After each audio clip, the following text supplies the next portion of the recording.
السلام علیکم ورحمۃ اللہ وبرکاتہ۔ الصلاۃ والسلام علیک یا رسول اللہ صلی اللہ تعالی علیہ وسلم۔ محترم ناظرین اور میرے عزیز دوستو، امید ہے کہ آپ سب خیریت سے ہوں گے۔ اللہ تعالی آپ سب کو خوش رکھے، شاد و آباد رکھے، اپنی حفظ و امان میں رکھے۔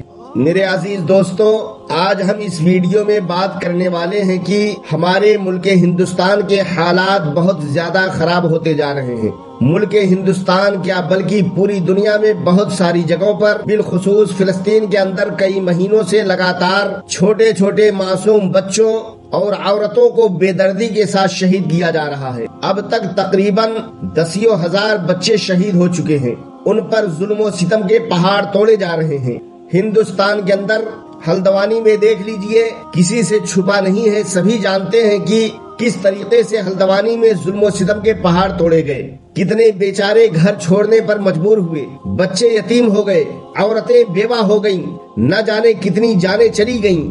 آج کے انہی حالات کے پیش نظر ایک بیان میں آپ لوگوں کو سنانا چاہتا ہوں، مفتی سلمان ازہری صاحب کی۔ اوہ مرد قلندر جو کروڑوں دلوں کی دھڑکن ہے اور کروڑوں دلوں پر راج کرتے ہیں، حضرت کا ایک زبردست بیان ہے حالات حاضرہ پر، بالخصوص آج مسلمانوں کے جو حالات ہیں، خاص کر ہلدوانی اور فلسطین کے حالات پر حضرت کا ایک زبردست بیان ہے۔ ایمان تازہ ہو جائے گا، ایمانی جذبہ بیدار ہو جائے گا اگر آپ نے سن لیا اس بیان کو کہ آج مسلمانوں کے ساتھ کیا ہو رہا ہے اور آنے والے وقت میں کیا ہونے والا ہے۔ یقیناً جو ہمارے آقا صلی اللہ تعالی علیہ وسلم نے فرما دیا ہے وہ ہونا ہے، ڈرنے اور گھبرانے والی کوئی بات نہیں ہے۔ میرے آقا صلی اللہ تعالی علیہ وسلم فرما چکے ہیں، جو مصیبتیں، جو پریشانیاں ہم پر آ رہی ہیں، یہ کچھ بھی نہیں ہے۔ اس سے زیادہ پریشانیاں اور مصیبتیں صحابہ کرام نے برداشت کیا ہے اور ہر مصیبتوں اور پریشانیوں سے گزر جایا کرتے تھے اور اللہ رب العزت کا شکر بنا لاتے تھے۔ بہت ساری قربانیاں دی ہیں صحابہ کرام نے، تب جا کر یہ دین اسلام، یہ قرآن، یہ نماز روزے ہم تک پہنچے ہیں۔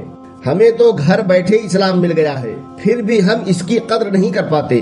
میرے عزیز دوستو، یہ سب کچھ جو ہو رہا ہے، یہ سب قیامت کی نشانیوں میں سے ہے۔ آئیے پہلے اس ویڈیو کو دیکھتے ہیں اور ایمان میں تازگی پیدا کرتے ہیں۔ اس ویڈیو کو مکمل سنیں۔ ہلدوانی کی تاریخ میں آپ کے اس جلسہ پاک میں آنے سے قبل ڈاکٹر سمیع صاحب نے مجھے یہ حالات بھی سنائے، ہلدوانی کا جلسہ ہے اور بتا رہے تھے کہ یہاں کس طرح کی واہیات اور خرافات بھی چل رہی ہیں، لیکن ساتھ میں ایک افسوسناک خبر یہ بھی ملی، ایک اتنا بڑا گنجان آباد علاقہ جس پر ظالموں کی بری نظر لگی ہوئی ہے اور وہ تمہارے گھروں سے تمہیں بے گھر کرنے کی کوشش میں لگے ہوئے ہیں۔ ایک بات یاد رکھو، میں آج کے اس منبر سے انہیں پیغام دے کر کے جاتا ہوں، تم کیا تمہارے باپ داداؤں نے بھی اکھاڑنے کی کوششیں کی ہیں، اور صرف یہ ایک خطہ نہیں ہے، ایک خطہ نہیں ہے، ان کیڑوں کی تو کوئی حیثیت نہیں، ان کا باپ اسرائیل مل کر غزہ کو کچھ نہیں کر سکا۔ جی، قتل کرنے کا مطلب فنا کرنا نہیں ہوتا۔ بے شک اسرائیل جیسی ظالم طاقت جس کے پاس سپر پاور طاقتیں، پیٹروٹ میزائل بھی ہیں، صحیح بات، دادا امریکہ ساتھ میں کھڑا ہوا ہے، یورپی یونین ساتھ میں کھڑی ہے، اور نہتے کنکریاں لے کر کھڑے ہونے والے بچوں کا مقابلہ کر رہے ہیں، اور ایک دو نہیں 10,000 سے زیادہ قتل بھی کر ڈالے، بچوں کو مار بھی دیا، لیکن پیٹ نہیں بھرا، ڈر ختم ہی نہیں ہوا۔ جی، وہ ڈر ابھی بھی ختم نہیں ہوا۔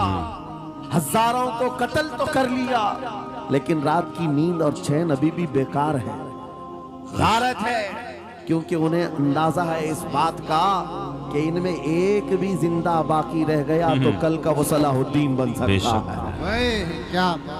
تاریخ دہرائی جا سکتی ہے۔ تمہارے علاقوں کو اکھاڑ پھینکنے اور اس کو بے گھر کرنے کی ایک ہی سازش ہوتی ہے کہ یہ غلامان امت محمدیہ میں رسول پاک صلی اللہ تعالی علیہ وسلم کی اس امت میں کوئی شیر بیدار نہ ہو جائے، ورنہ کتوں کی نیند حرام کر کے رکھ دے گا۔ جی، میرے عزیزو، اپنی ویلیو سمجھو، اپنی حیثیت سمجھو. جب تمہارے ساتھ بری نظر لگ جائے تو تمہارے عروج و ارتقاء کی منزلیں شروع ہو جاتی ہیں.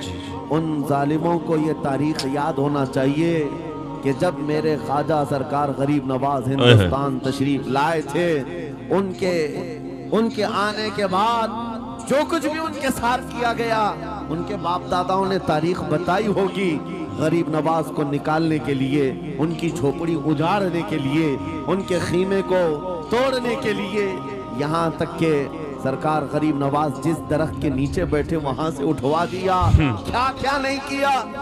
لیکن آج تاریخ 800 سال کے بعد بھی سناٹے دار تھپڑ مار کر کے بتا رہی ہے جس کو تم یہاں سے بے گھر کرنے کی کوشش کر رہے تھے، اللہ نے اسے ایسا بادشاہ بنایا.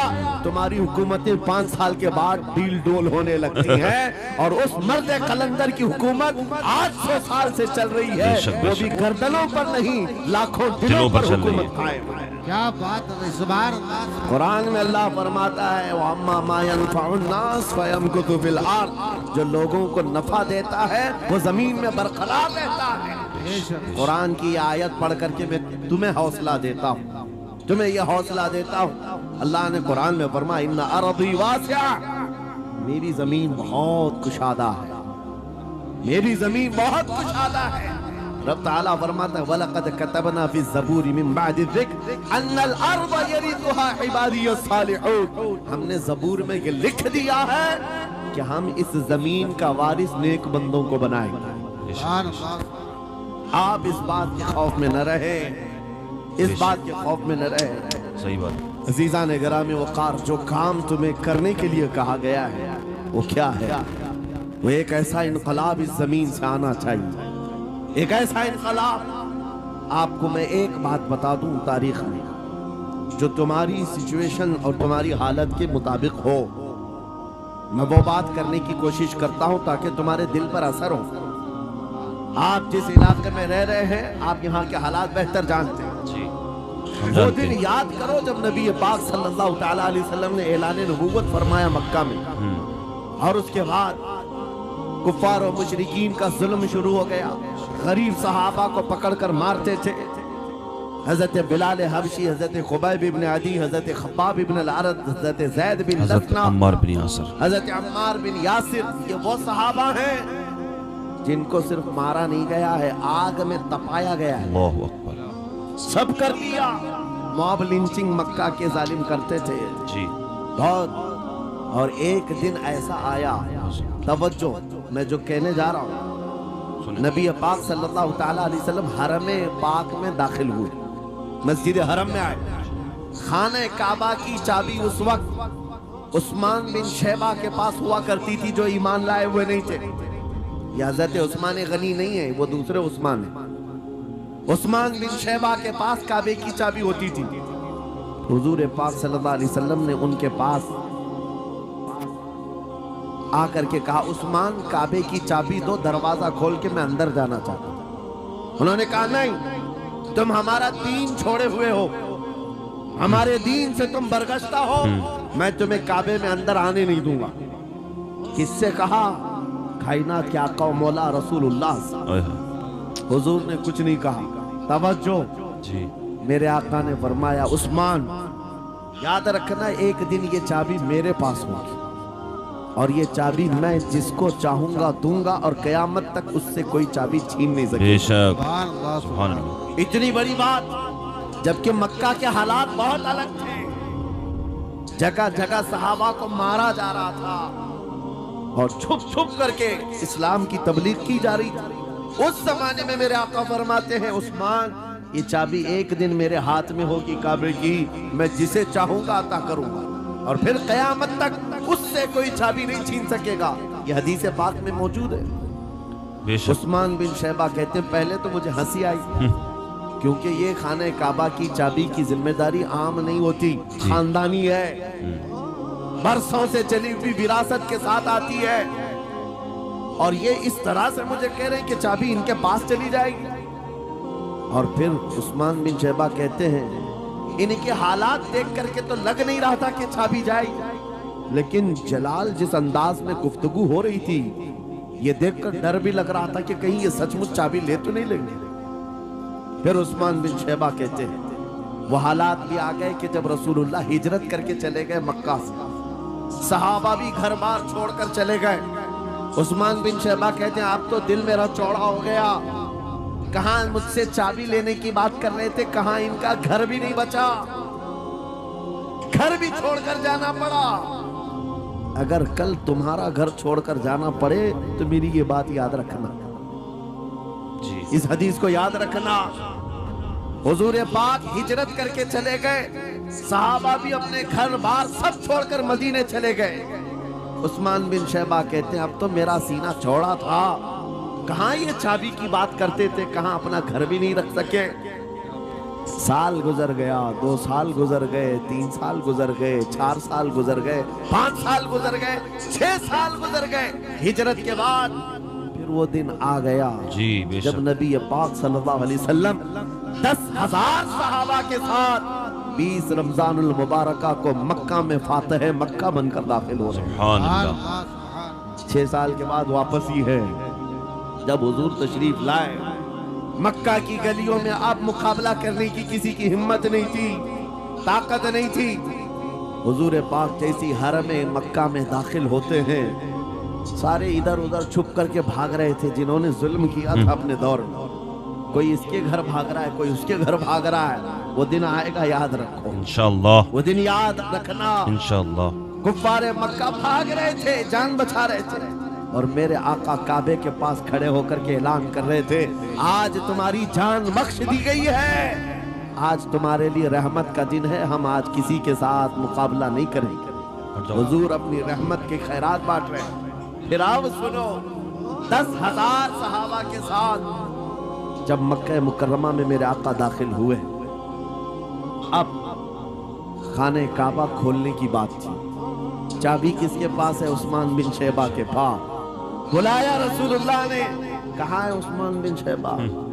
آئے، سر جھکائے ہوئے آئے، ایمان لائے ہوئے نہیں تھے۔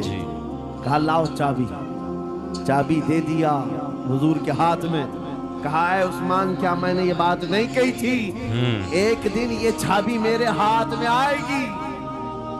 وہ سر نہیں اٹھا سکے، سر جھکائے کھڑے رہے۔ میرے آقا نے اپنے ہاتھوں سے چابی کھولا، خانہ کعبہ کا دروازہ کھولا، اور وہاں سے سارے شرک و کفر کی آلائشوں کو پاک کیا۔ پھر اس کے بعد چابی بند کر کے اب سنو، میرے آقا باہر آئے اور فرمایا آج میں یہ چابی ایسے آدمی کے ہاتھ میں دوں گا جس سے قیامت تک کوئی چھین نہیں سکے۔ کتنا بڑا فرمان ہے میرے آقا کا۔ حضور نے جب یہ فرمایا تو جو بڑے بڑے صحابہ تھے ان کے دلوں میں خواہش تھی کاش چابی ہمیں مل جائے، ہمارے خاندان میں چلتی رہے۔ وہاں صدیق اکبر بھی ہیں، فاروق اعظم بھی ہیں، عثمان ابن عفان بھی ہیں، حیدر کرار بھی ہیں، رضوان اللہ علیہ مجمعین۔ سب صحابہ کے دل میں خواہش تھی یہ چابی ہمیں مل جائے۔ میرے آقا صلی اللہ علیہ وسلم نے سب کی طرف دیکھا اور پھر آیت پڑھی ان اللہ یأمرکم ان تؤدوا الامانات الی اہلھا، بے شک اللہ تمہیں حکم دیتا ہے امانت اس کے اہل کے سپرد کر دو۔ یہ آیت پڑھ کر کے میرے آقا پھر انہی شخص کو بلاتے ہیں جن کے پاس پہلے سے چابی تھی، عثمان بن شیبہ قریب آؤ، جی سبحان اللہ، قریب آؤ۔